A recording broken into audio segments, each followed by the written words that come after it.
And although there's pains in my chest, I still wish you the best. But fuck you. Yeah, I'm sorry. I can't afford to. Hey, what's going on, guys? Jay Santos here, lead commish, with my main man Dougie Fresh. How you doing, boy? Hey guys, That's it.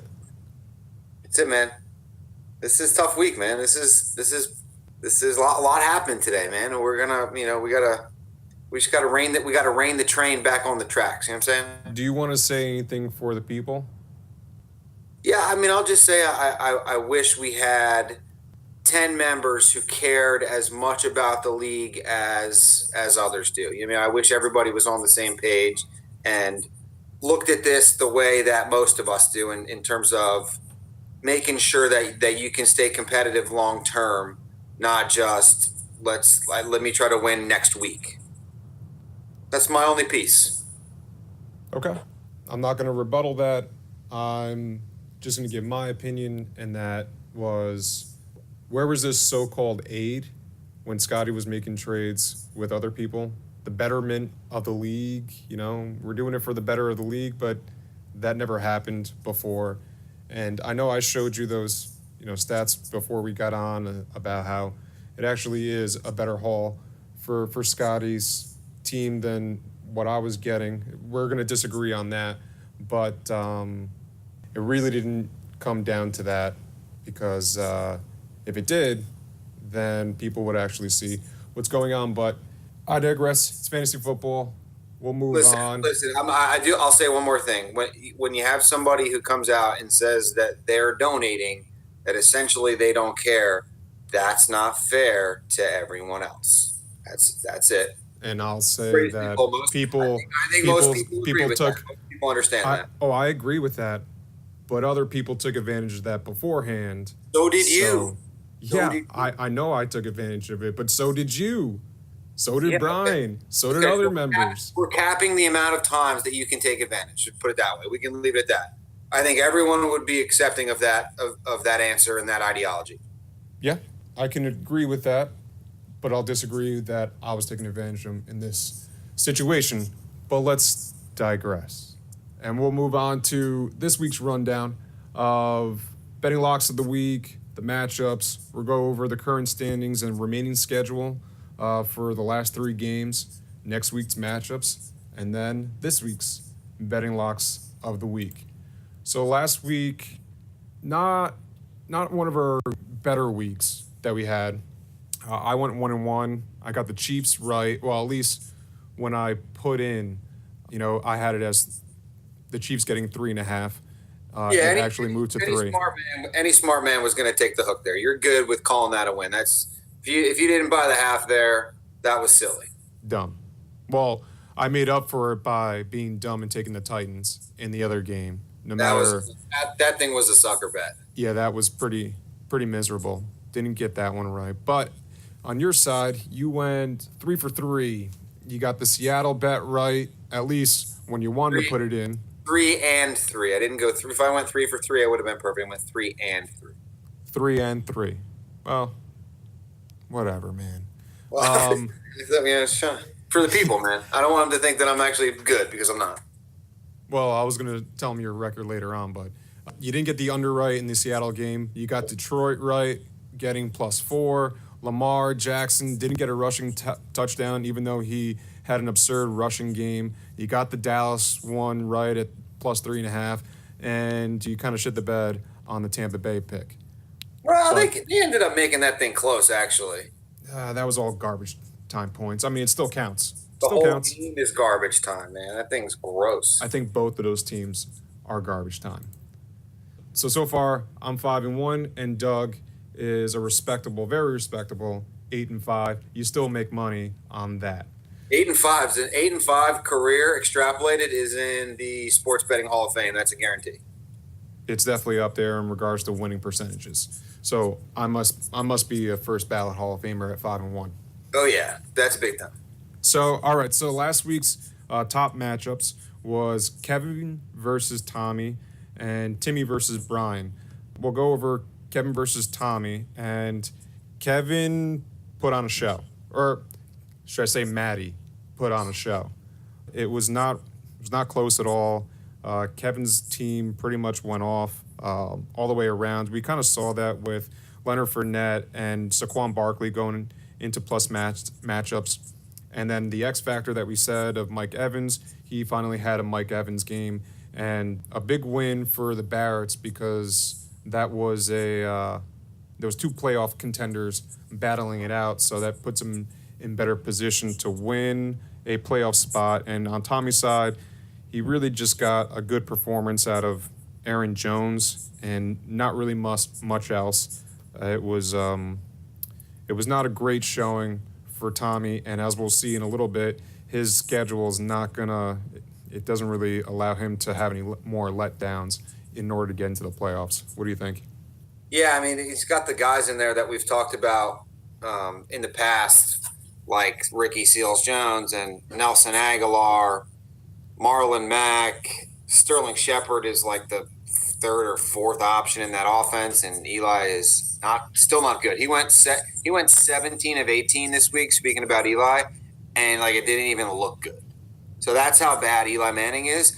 So Tommy's in a spot here. Now, Aaron Jones coming around for him. You know, Woods is interesting. It's like you look at the stat line, he got 15 points. Like, I guess that's good, but in a game where they scored 54 points, I think he only had like 4 catches. Not great. You're really looking for more out of him. We talked a little bit last week about how his role changes without Kupp. And I'm still thinking it kind of, now I know it's only 1 week, but it kind of just stays the same, and Reynolds slots into Kupp and kind of is what it is. So Tommy's in a spot here now. He's in some trouble. He's got to get it going in the right direction quickly, and I don't know if he can do it. And as you mentioned, Kev's team, Kevin Matty, with the Fournette, Ingram, Barkley combo, when they play like that, going to be hard to beat. All right, so let's move into the other top matchup, which was Timmy versus Brian. And Brian kind of made this a game, you know, coming into Monday night or throughout Monday night, since he had Kareem Hunt on his team. But Timmy pulls away with a win that he needed against a tough matchup. And he really got there because of one promising player that I really like, and that's DJ Moore from the Panthers. And he's like a more explosive Golden Tate, and he's starting to see more and more snaps, more and more receptions than Devin Funchess. So that's really a player that Timmy, I think, can turn to for the rest of the season. He got his points, not great days out of Melvin Gordon and Alvin Kamara, but he had a very, very good game out of T.Y. Hilton as well. And so if Timmy gets these performances where Kamara, Gordon just do their thing, and then he gets a blow-up performance from 2 other guys, he's going to find himself in this situation more times than not. And then on Brian's side, you know, besides Kareem Hunt, he got, you know, steady production from his starting lineup, but what really killed him was Carson Wentz. I mean, even if he got, you know, 20 points there, he makes it an even closer ball game, and if Wentz actually has a good game, who knows? Maybe he pulls off an upset here, but Wentz put him behind the 8 ball, and Timmy comes away with a very good win. What do you think? Yeah, Wentz, like, what is going on? Wentz playing against New Orleans. New Orleans came into that game as the 29th ranked defense against opposing fantasy quarterbacks, and he goes for a 0.8 burger. That's fucking gross. Now, I expected more out of Kareem Hunt. If you told me that the Chiefs were going to score 51 points, I would have taken the way over on 18 fantasy points for Kareem Hunt. So a little bit disappointing there. But the Rams defense kind of on the other side of that, if you told me that the Chiefs were going to score 51 points, I would have taken the under on 16 points for the Rams D. So kind of an interesting game there. Losing O.J. Howard for the year, as we found out today. Calvin Ridley's been quiet since those couple of early breakout games. And then, like you said, on Timmy's side, the Melvin and Kamara combo going for 35 is solid enough to get it done. DJ Moore, you know, Funchess stinks. So they kind of need this guy if Carolina's going to make a little push to be more involved in the offense. And then Hilton goes off, and suddenly, don't look now, but the Colts are, like, good. and Andrew Luck is back to being pretty awesome, and that puts T.Y. Hilton in a good spot. So good things for Timmy here. 142. It could have been a lot better with some of the auxiliary pieces being a little quiet. So nice win for Timbo, and again, rebuilding for Brian. Okay. All right. Moving on to the Olympic matchup of the week. And it was Doug versus Sean. And congrats to Doug. He finally got the best performance of the week under his belt by putting up almost 190 points. He put up 188.3. And that was more so based on the backs of your Chiefs guys. So you mentioned before about Kareem Hunt, having a disappointing 18-point game. It's because all the other Chiefs scored, and you had basically all the other Chiefs besides Chris Conley, who had a really good game, scoring 2 touchdowns there, but no one would have played Chris Conley. With also your running backs of Philip Lindsay and Kerryon Johnson having good days. Unfortunate, Kerryon is now hurt, so you got to do a little adjustment coming up on this Not Thursday. good. But also Good. Kenny Galladay stepping up, being the number 1 wide receiver. I've always been high on Kenny Galladay, so he's actually performing. And no matter what Sean did, he probably wasn't going to win this game, even with his Patriots. But I think he kind of put up a respectable point total without basically his top players. And he almost scored 100 points. LeGarrette Blount getting 0.1 points. That's not ideal. But Doug Baldwin had a good game. Humphreys had a good game, and Odell, and I really do like Jalen Richard in the role that they have him in. And I don't think Doug Martin's going to be coming back anytime soon. So Sean's definitely going to hurt someone sooner rather than later, but it just wasn't this week. What do you think? Yeah, huge day for my Chiefs. Almost 100 points between my Mahomes, Hill, and Kelsey. That's going to get it done most weeks, especially when Philip Lindsay kind of goes off by his standards, and in that offense, like 24 points is kind of going off. He looked really good doing it. Broke off a nice 40-yard run on a little draw play, just whams it up in the hole, and see you later. Cooper, I guess this is what I expected when I got him. He's kind of going to be up and down, especially in that offense where if the defense keeps them in the game, they were kept it close. They don't really need that much out of them. Zeke had a good game, so that's not going to be a Cooper day. Miller finds the end zone for me, but Boyd coming back down to earth. So, but yeah, I'll take 190 any day of the week.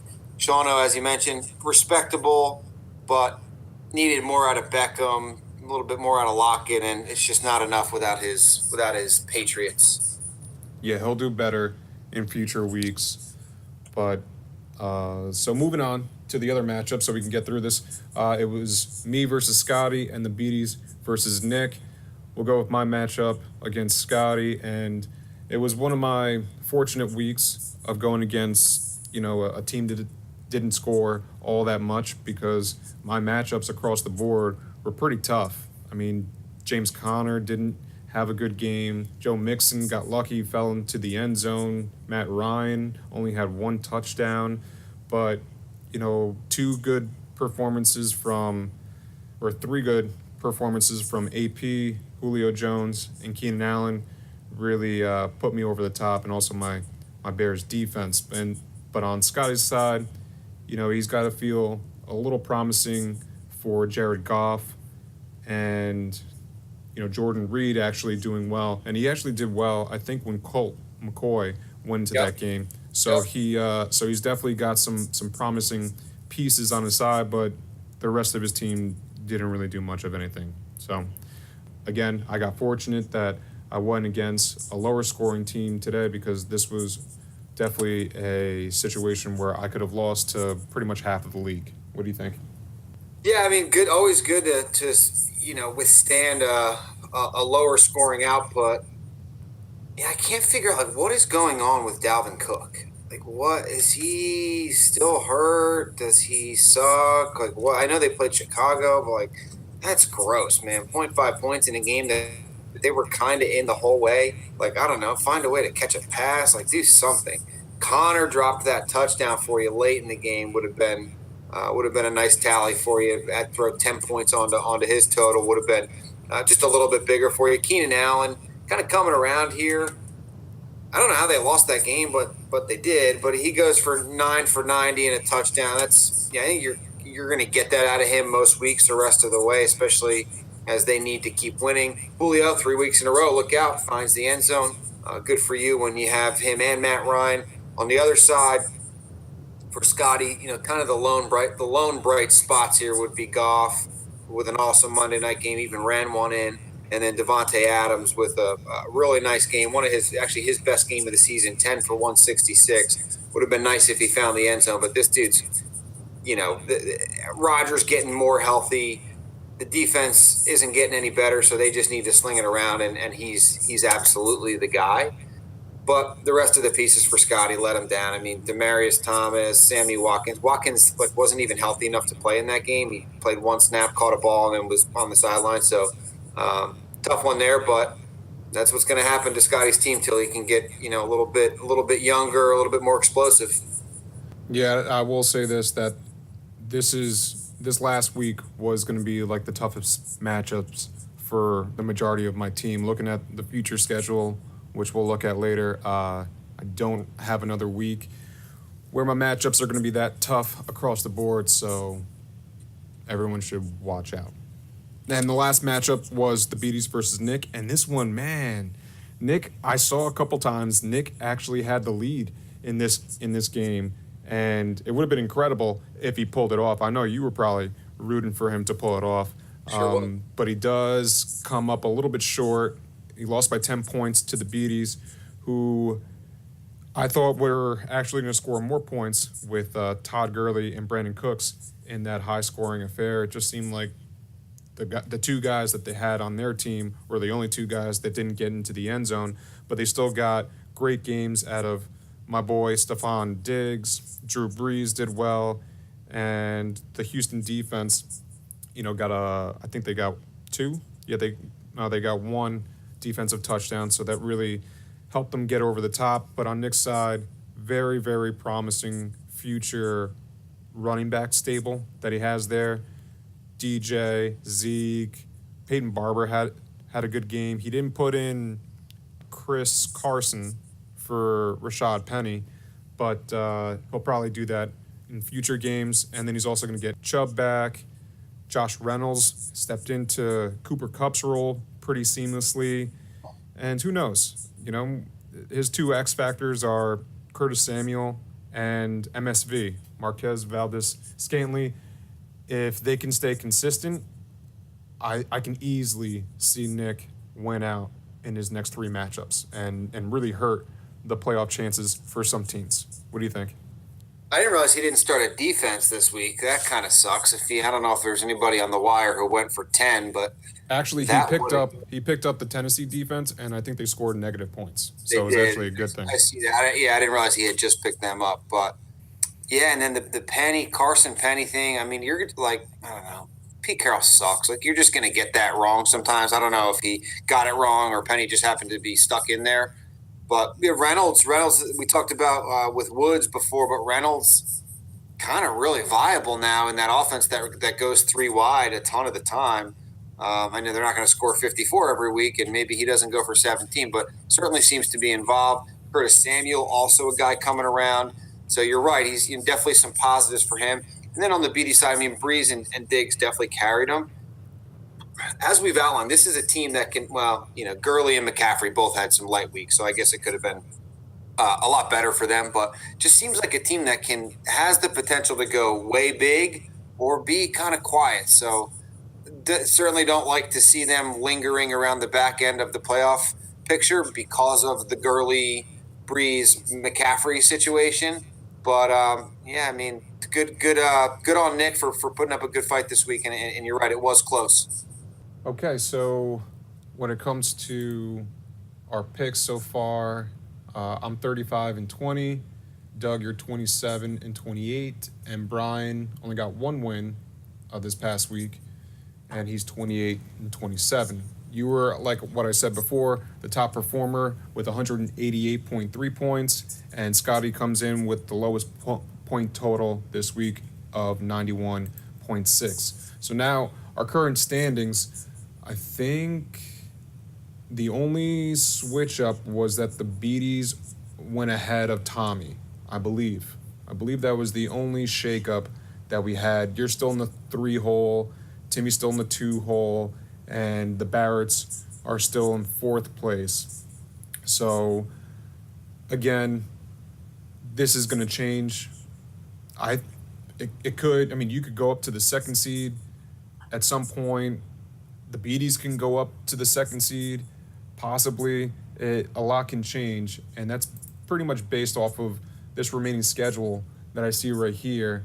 And we won't go into each individual team's remaining schedule, but what we will say is that, you know, Kevin, he's got a tough road. Tommy, he's got a tough road. You have a lighter-ish role. Could be a little sticky situation with your Chiefs being off this week. Sure could. And Timmy, you know, he's going against me and Brian the next couple of weeks. So if he pulls off at just at least one of those wins, he'll be probably the 2nd seed. But what do you think about these remaining schedules? You know, I'm not thrilled to have to play Nick this week with the way his team's coming around, the way Zeke's been playing. But you know, everybody, it's tough for everybody. I mean, there's a lot of good teams in this league outside of maybe 1 or 2 this time of year. So everybody's got it tough. I'm happy with where I am in the standings, as I'm sure you are. So you can't really think about the schedule too much. You got to find the guys and put in the right ones in the right spots. Just got to play week by week. Hope you win that week, move on to the next one, and then readjust. So we'll see if that happens for the remaining schedule. So for the bye weeks this week, it's the Beaties are going to be missing Gurley and Cooks, so that's going to be tough for them, especially going, I think, against Kevin this week. Scotty's going to be without Jared Goff and Sammy Watkins. Brian won't have Kareem Hunt and the Rams defense. Tommy won't have Robert Woods. Nick will be missing Josh Reynolds. And you won't have your Chiefs in Mahomes, Hill, and Kelsey.